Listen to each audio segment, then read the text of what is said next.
जब हम लेडीज पाई पाई जोड़ कर घर गृहस्थी का पैसा बचाते हैं, तभी जो है हम अपना घर आगे चलाते हैं। तो ऐसे ही टिप्स एंड ट्रिक्स है जिनसे आपके पैसे भी बचेंगे, समय भी बचेगा, साथ ही आप बहुत कुछ सीख भी पाएंगे। तो चलिए वीडियो को शुरू करते हैं।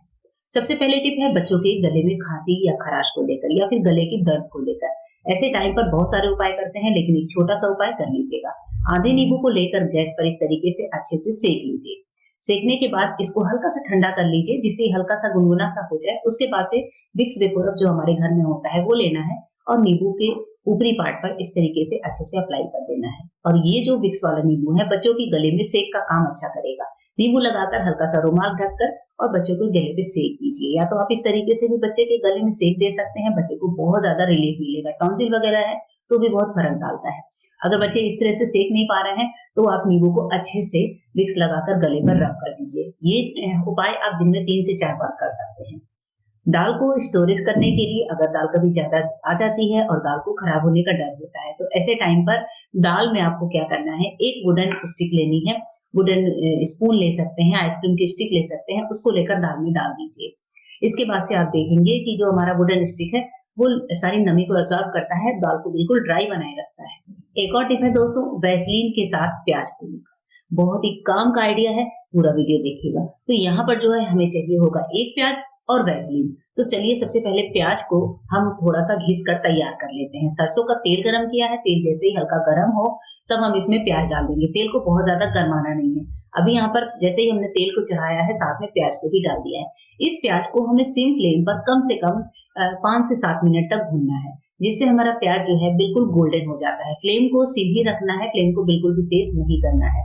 और सिम फ्लेम पर ही करते करते आप देखेंगे प्याज का जो जितना सत है वो तेल में आ जाता है, तेल का कलर चेंज हो जाता है और प्याज हमारी बिल्कुल गोल्डन हो जाती है। ऐसे टाइम पर अब गैस को बंद करेंगे, तेल को छान लेंगे। किसी कटोरी में छान कर निकालिए। उसके बाद से थोड़ी सी वैसलीन लेकर आपको तेल में मिला लेना है।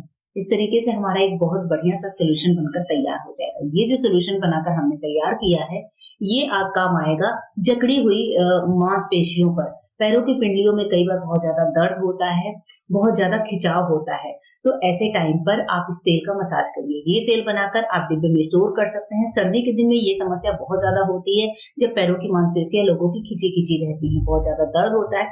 तो पैरों की पिंडलियों में रोज रात को आपको इस तेल से मसाज करना है। आप देखेंगे पैरों की पिंडलियां साफ हो जाती हैं। साथ ही अगर कोई उभरे हुए जो नस के निशान होते हैं, नीली नसें पड़ जाती हैं, वो भी इससे खत्म होती है, जिनको हम वेरिकोज वेन्स भी कहते हैं, वो समस्या भी इससे दूर होती है। कई बार लोगों की नसें बहुत ज्यादा उभरी हुई होती हैं, जैसे यहाँ पर मैं पैरों में आपको दिखा रही हूँ, वेन्स आपको दिख रही है। ऐसी जगह पर इस तेल की जितनी ही हम मसाज करेंगे हल्के हल्के हाथों से, उतना ही आप देखेंगे रिलीफ मिलेगा। दिन में एक मसाज सफिशिएंट है। अगर ज्यादा दिक्कत है तो 2 बार भी कर सकते हैं। रात में सोने से पहले इस तेल को अच्छे से लगाकर और हाथों से हल्की हल्की सी गर्माहट दीजिए, मसाज दीजिए। तो आप देखेंगे जो वेन्स की उभरने की समस्या होती है, नसें नीली पड़ जाती हैं, पिंडलियां बहुत ज्यादा अकड़ जाती हैं, तो ये सारी समस्याएं इससे दूर होती हैं। बस इस तरीके से आपको ये काम करना है। बहुत ही आसान तरीका है और ये समस्या बच्चों बड़ों किसी में भी आजकल होने लगी है। तो इस तरीके का ऑयल बनाकर आप जो है मसाज दे सकते हैं और बस ऑयल को स्टोर करके रख लीजिए। ये आपके साल भर तक खराब नहीं होता है। नेक्स्ट टिप है किशमिश को लेकर। जो किशमिश होती है कई बार वो खराब होने लगती है। अगर आपको किशमिश को स्टोर करके रखना है सालों साल तक, तो किशमिश को लेकर आपको क्या करना है, इसमें आपको थोड़ी सी चाय की पत्ती डाल दी है। वही चाय की पत्ती जो हम अपने घर में चाय में यूज करते हैं। तो यहाँ पर देखिए मैंने 1 टीस्पून चाय पत्ती ले ली है और किशमिश में मिलाकर इसको आप डब्बे में स्टोर कर लीजिए। जब भी आपको किशमिश को इस्तेमाल करना होगा तो किशमिश को आप झाड़ कर चाय पत्ती में से निकाल सकते हैं। किशमिश में अगर कीड़े लग गए हैं तो भी चाय पत्ती डालकर धूप में रख दीजिए। आप देखेंगे थोड़ी ही देर में किशमिश बिल्कुल सही हो जाती है। तो इस तरीके से हम अपने बहुत सारे पैसे बचा सकते हैं। कई बार किशमिश बहुत ज्यादा हार्ड हो जाती है, उसको फ्रिज में रख देते हैं और हमें इसको यूज करना होता है। आप उसको भूनना नहीं है, कुछ भी नहीं करना है, बस इसमें गर्म पानी डाल देना है और थोड़ी देर के लिए छोड़ देना है। गर्म पानी डालने के बाद किशमिश बिल्कुल सॉफ्ट हो जाती है। पानी से छान लेंगे। जब पानी अच्छे से निकल जाए तो आपको लेना है एक टिश्यू पेपर और टिश्यू पेपर पर सारी किशमिश को अच्छे से फैला दीजिए। किशमिश को अलग अलग करके फैलाइए। 10 से 15 मिनट में किशमिश का पानी अच्छे से निकल जाता है। किशमिश को आप किसी कपड़े से पोंछ भी सकते हैं, ड्राई भी कर सकते हैं और बस किशमिश इस्तेमाल के लिए तैयार हो जाती है। नहीं भी इस्तेमाल करना है तो इस तरीके से करके आप फ्रिज में इसको स्टोर करके रख सकते हैं। नेक्स्ट टिप है मोरपंखी को लेकर। अगर आपके पास मोरपंखी है तो इसको दीवार पर लटका कर रखिए, इससे घर में छिपकली नहीं आती है। दूसरी टिप ये होती है कि मोरपंखी अगर आपके पास है तो उसे बच्चों के जो कमरे हैं उसमें आप इस तरह से छोटा सा मोरपंख तोड़कर बच्चों के तकिए के सिरहाने रखिए। जो है ये वास्तु के हिसाब से बहुत अच्छी टिप होती है, इससे बच्चों का मन पढ़ाई में लगता है और मोरपंखी के बहुत ही पॉजिटिव इफेक्ट हमें देखने को मिलते हैं। तो दोनों ही तरह से आप मोरपंखी का इस्तेमाल कर सकते हैं। आइए एक और काम की टिप बताती हूँ दोस्तों, जिसमें हमने यहाँ पर हमारे हाथों में कई बार क्या होता है कि ड्राई स्किन निकलती है। सर्दियों में बर्तन धुलते धुलते हाथों की बैंड बच जाती है, तो हाथों की बहुत ज्यादा ड्राई स्किन निकलने लगे और हाथों में आपको लगे कि थोड़ी सी स्क्रबिंग की जरूरत है, थोड़ा सा कॉफी पाउडर लीजिए और थोड़ा सा पानी ले लीजिए इस कॉफी पाउडर के ऊपर। जैसे ही आप पानी डालेंगे कॉफी घुलने लगेगी। अब हाथों में इसी कॉफी से आपको हल्के हल्के से मसाज देते हुए स्क्रबिंग कर लेनी है। आप बस इस तरीके से 1 से 2 मिनट करेंगे। थोड़ा ड्राई लगे तो थोड़ा सा पानी और डालकर हाथों को अच्छे से स्क्रब करिए। कॉफी से हमारे डेड स्किन बहुत अच्छे से निकलते हैं और हाथों की स्क्रबिंग होती है, साथ ही हमारी स्किन में शाइन भी आती है। तो इस तरीके से आप अपने हाथों को उसके बाद से वॉश कर लीजिए। आप देखेंगे हाथों में शाइन बढ़ गई है, डेड स्किन निकल गए हैं और आपको काफी अच्छा सॉफ्ट शाइनी सा भी फील होता है। तो मुझे तो ये तरीका बहुत पसंद है। वीक में एक बार हम इस तरीके को जरूर ट्राई कर सकते हैं। आइए एक और काम की टिप देखते हैं, जिसके लिए हमने यहाँ पर थोड़ा सा दूध लिया है। इसमें हमने डाली है थोड़ी सी कच्ची हल्दी और इसके बाद से हमारे पास घर में होता है बेकिंग सोडा, वो भी हम थोड़ा सा ऐड करेंगे। तीनों चीजों का मिक्सचर बनाकर आपको तैयार करना है। अब घर में जितनी भी गोल्ड ज्वेलरी है जो जो बहुत टाइम से आपने पहनी नहीं है, काली पड़ गई है या जिनको आपको क्लीन करना है, उनको आपको इसमें डिप करके 30 से 40 मिनट के लिए छोड़ देना है और 30 से 40 मिनट बाद इसको निकालकर पानी से वॉश कर लीजिए। आप देखेंगे कि आपकी जितनी भी गोल्ड ज्वेलरी है वो सब एकदम से शाइन करने लगी है और बिल्कुल नई सी दिखने लगी है। तो इस तरह से हम अपनी मनी की सेविंग कर सकते हैं। अब हमारे ये जो चॉपर होते हैं दोस्तों, कई बार क्या होता है कि हर घर में अलग अलग टाइप के चॉपर होते हैं। कुछ घरों में ऐसे गोल वाले चॉपर होते हैं और कुछ घरों में थोड़े से लंबे वाले होते हैं। तो यहाँ पर जो लंबे वाले चॉपर होते हैं उसके अंदर आप देखेंगे कि डिजाइन कुछ ऐसी बनी होती है कि जिसमें मतलब ऐसे लगता है कि कई सारे पार्ट्स हैं। तो चलिए मैं आपको चॉपर खोल के इसका ढक्कन भी दिखा देती हूँ। इसका जो ढक्कन वाला पार्ट है इस तरीके से थोड़ा सा अनइवन सा होता है, अंदर गहराई सी होती है। और इसकी समस्या क्या होती है कि हम लोग जब भी इसमें कोई चीज चॉप करते हैं तो जैसे कोई टमाटर है, प्याज है, मिर्ची, वो सब कुछ अंदर फंसता है। बहुत दिक्कत होती है उसको निकालने में, उसे हम नाइफ से निकालने या फिर पानी डालकर निकालने तो वेस्ट हो जाता है। ऐसे टाइम पर आपको क्या करना है, इस तरह से पॉलिथीन शीट लेनी है पतली सी और इसको 4 लेयर में करके बीच में आपको एक होल की तरह कट कर लेना है। उसके बाद से आप इसको गोल शेप में भी कट कर सकते हैं जैसे आपके चॉपर का ढक्कन है। बस आपको इतना सा काम करना है। उसके बाद से यहाँ पर आपको खोलना है। मैंने इसको डबल लेयर में लिया है। जो होल वाला पार्ट है उसको चॉपर के बीच वाले पार्ट में पहना दीजिए और ढक्कन को लगा दीजिए। अब जब हम कोई भी प्याज, लहसुन, मिर्ची, अदरक कुछ भी चॉप करेंगे तो वो ढक्कन में फंसेगा नहीं और पॉलिथीन से इजिली हम उस चीज को निकाल सकते हैं, ले सकते हैं।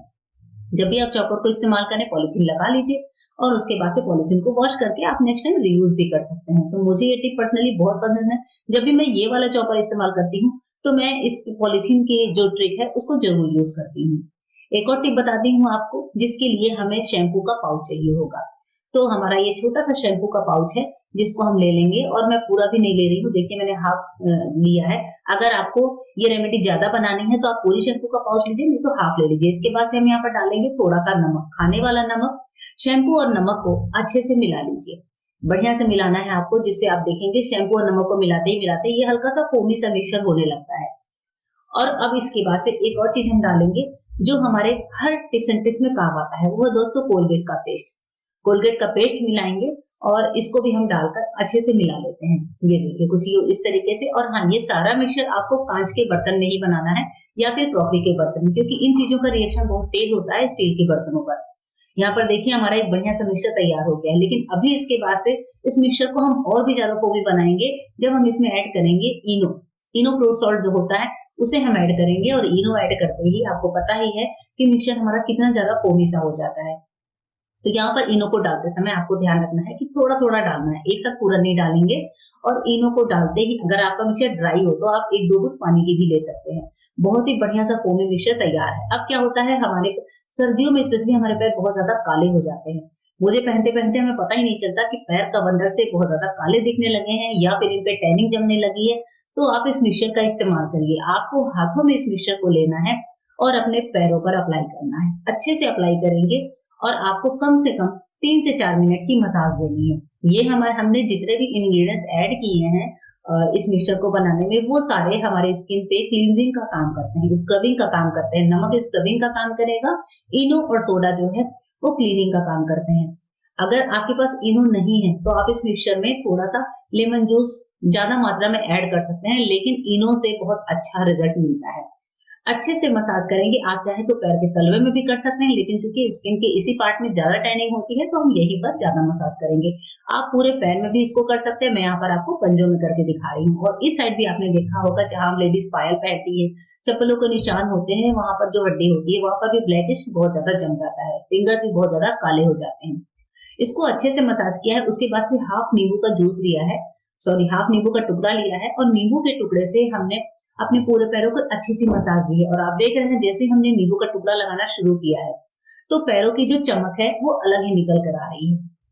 नींबू के टुकड़े से रब करते करते ही आपको पता चल जाएगा कि ये रेमेडी कितनी ज्यादा इफेक्टिव है।